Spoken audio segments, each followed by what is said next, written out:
Košice.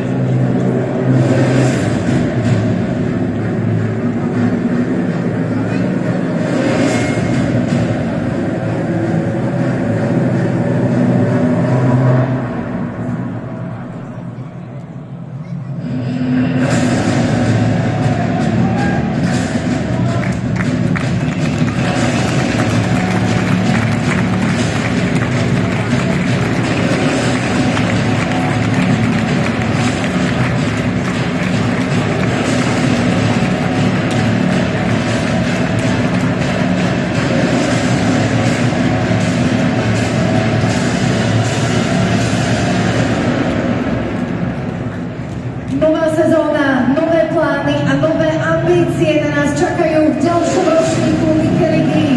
Dnes sa proti sebe stavajú MŠK Žilina a FC Košice.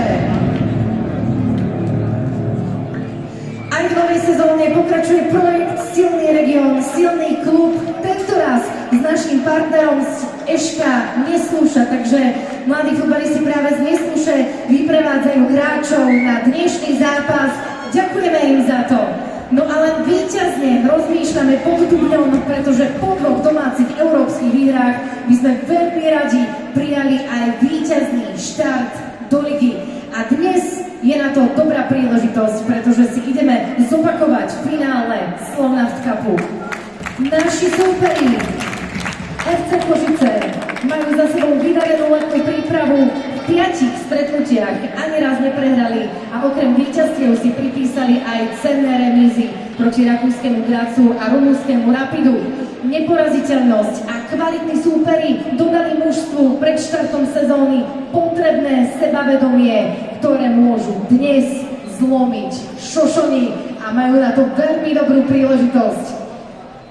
Hlavným rozhodcom dnešného zápasu je Boris Marhevka, asistenti Adam Jekel a Peter Čajka, náhradný rozhodca Maroš Libiak. Napravo dole by si mal mať go to live. Keď klikneš, pôjde to na život.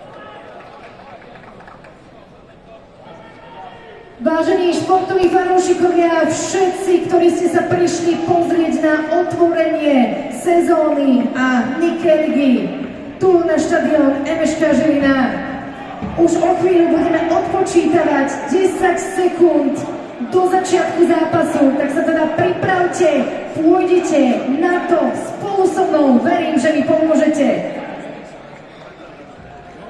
Poďme na to!